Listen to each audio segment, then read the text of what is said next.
Bonjour, ici DCFM Comics, bienvenue pour cette nouvelle vidéo. Aujourd'hui, je vais vous parler de Tomb Raider avec Alicia Vikander, réalisé par... Alors, je suis désolé si je vais écorcher le nom du réel. Euh... Juste le temps de faire une petite recherche.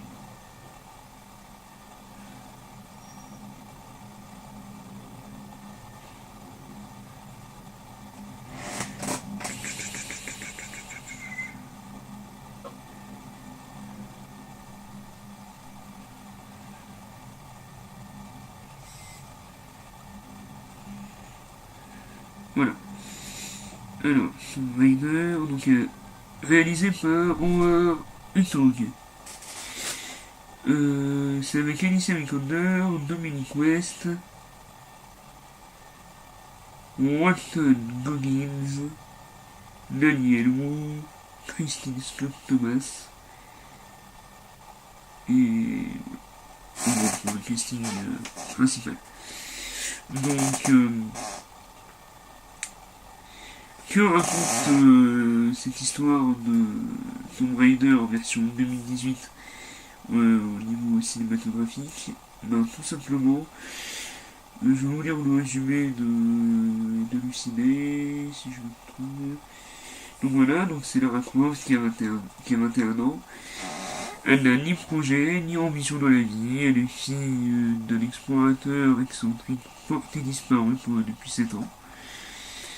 Et cette jeune femme est rebelle et indépendante et refuse de reprendre l'héritage de son défunt père. Enfin, elle refuse d'accepter la mort de son père, qui ensuite va la mener à la poursuite d'une ancienne légende de Yuriko, que son père avait soigneusement caché à travers plusieurs indices que seul Lara Croft pourrait déchiffrer et décoder. Ensuite, donc, ça va l'amener sur l'île de Yamatai. Je crois que c'est Yamatai ou Yamakai, je sais plus. Et sur cette île, avant cela, elle a fait la rencontre d'un certain Nguyen Fang, enfin voilà, qui va l'amener sur cette île. Et ils se seront fait prisonniers par le mec de Walking Dead, je crois. Par Mathias. Donc ils ont pris le même personnage que dans le jeu. Et puis voilà. Donc je vous en dis pas plus pour éviter de trop vous spoiler. Donc qu'est-ce que j'en ai pensé de ce Tomb Raider? Est-il mieux que les deux premiers par Angelina Jolie? Est-il aussi bien que le jeu dont il s'inspire? Alors actuellement je suis en train de faire le jeu de 2013, version PS4. J'ai d'ailleurs fait une vidéo découverte sur ma chaîne si vous êtes intéressé pour pouvoir comparer un petit peu les deux versions. Donc, dans l'ensemble, j'ai trouvé le film assez sympa.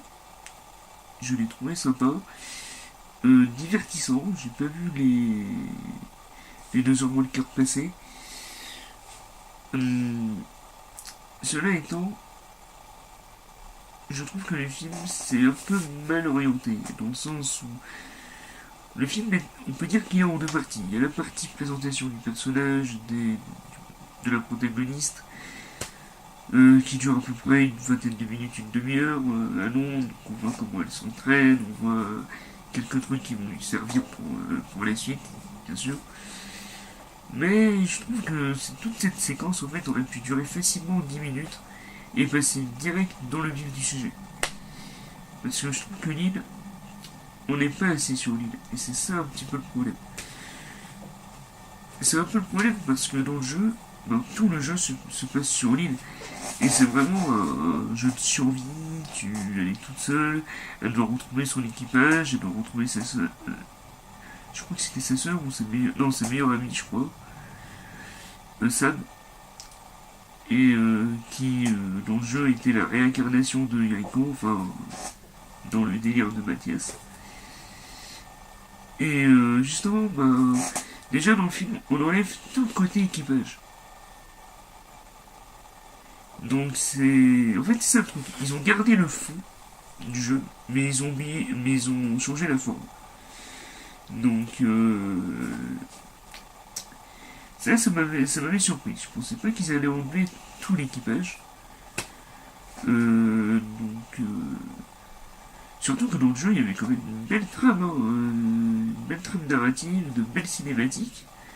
Donc quitte à faire une adaptation cinéma, ils avaient largement de quoi faire pour faire un truc bien ficelé, mais ils ont préféré faire autrement. C'est comme l'histoire de Jericho d'ailleurs, elle est très différente de celle du jeu. Je vous laisse évidemment la découvrir quand vous irez voir le film au cinéma, mais je la trouve différente. Pas inintéressante, différente. Ensuite, le jeu, le film, un point qui m'a surpris aussi, mais bon, ça je m'en doutais, c'est que le film est largement moins violent que dans le jeu. Le jeu, il est quand même moins de 18. Et là, on se retrouve avec un film tout public. Donc, évidemment, c'est pour plaire à un large public, mais je trouve que c'est dommage de ne pas avoir profité justement de la violence, du côté gore, du côté malsain, car ça faisait partie de l'ambiance du jeu. Donc, même si on la retrouve à deux séquences dans le film, par exemple quand elle s'arrache l'épine du ventre, quand elle était écrasée de l'avion, ok, ça ils l'ont plus ou moins gardé. Mais je crois que c'est avec la scène du naufrage, c'est les deux seules scènes qu'ils ont réellement gardées. Donc, voilà, pour moi c'est un défaut qui n'est pas mis un peu plus de sang. Après, je dis pas que j'adore le sang, que j'adore les films de gore et tout, mais c'est juste pour respecter le matériel d'origine. Donc, si vous voulez, ils ont respecté le matériel d'origine avec le personnage, l'actrice, l'île en question, comme je l'ai dit, le fond en fait. Mais ils ont oublié certains détails. Ils ont négligé certains détails. Et du coup, ça fait passer le film. Bon, on a vu pire comme adaptation, notamment le perso de la vie, ou comme j'ai tendance à l'appeler, le perso de la merde. Que j'ai fait une critique. Justement, je pense la mettre en première partie de cette vidéo. Soit je fais ça, soit je vais faire deux vidéos séparées. Mais sinon, que dire aussi de Alicia Vikander?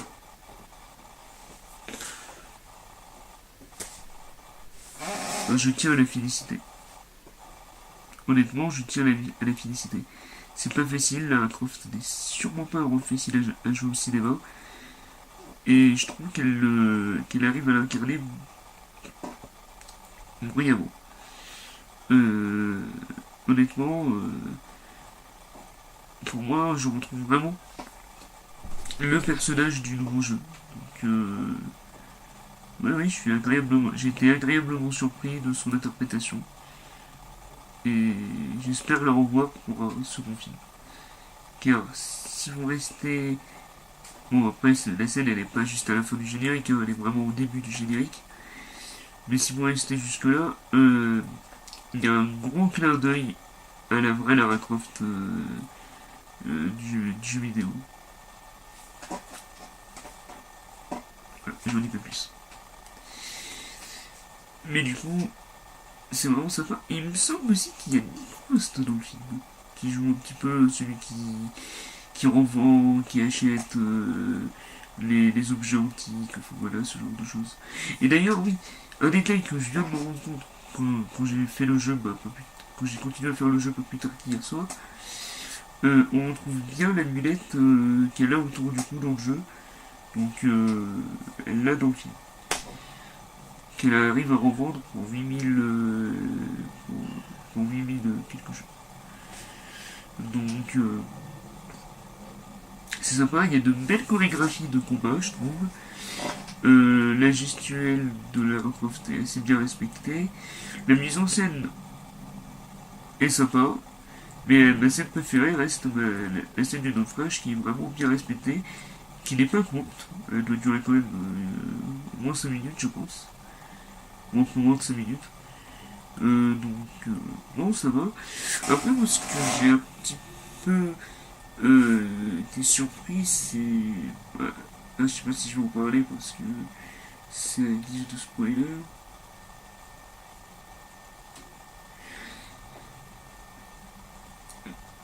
Non, je vais pas en parler parce que j'ai pas envie de vous spoiler. Donc, je vous laisse le soin de découvrir ça par vous-même. Ensuite, donc, comme je l'ai dit, on retrouve certains objets du jeu qu'on retrouve dans le film, donc c'est assez sympa pour les fans. Le fait de voir aussi Square Enix, la première image, c'est assez surprenant quand on est au cinéma. Donc voilà, donc, si je devais donner une note à Tomb Raider, je pense lui mettre un bon 3 sur 5. Car pour moi, il a rempli ses tâches de divertissement et d'adaptation, même s'il a négligé certains détails. Ça, malheureusement, voilà quoi, c'est la coupe est. Mais voilà, et puis après quelques teasings s'il faut une suite, bien évidemment, mais ça, il fallait s'en douter quoi, c'est normal. Mais bon, moi j'aimerais bien en voir plus. J'attends de voir la suite. Honnêtement, j'attends de voir la suite.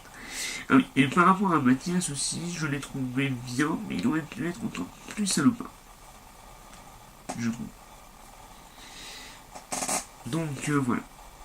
Donc je vous invite vraiment à aller voir le film de Tomb Raider, qui pour ma part est moins bien que le film de d'Angelina Jolie, le premier, mais qui est largement mieux que le berceau de la merde. Voilà. Puisque le premier je lui mets un bon 3,5, le deuxième je lui mets 0 ou 0,5, et celui-là je lui mets 3. Donc si on suit mon classement, il est juste après le premier Tomb Raider. Donc pour moi c'est vraiment un bon film. Voilà. Enfin j'ai pas été trop déçu. Le seul truc qui m'a vraiment déçu, c'est le côté gore qui a été en. Voilà. Donc c'était DC Film Comics. Vive les films, vive les comics, vive la Croft.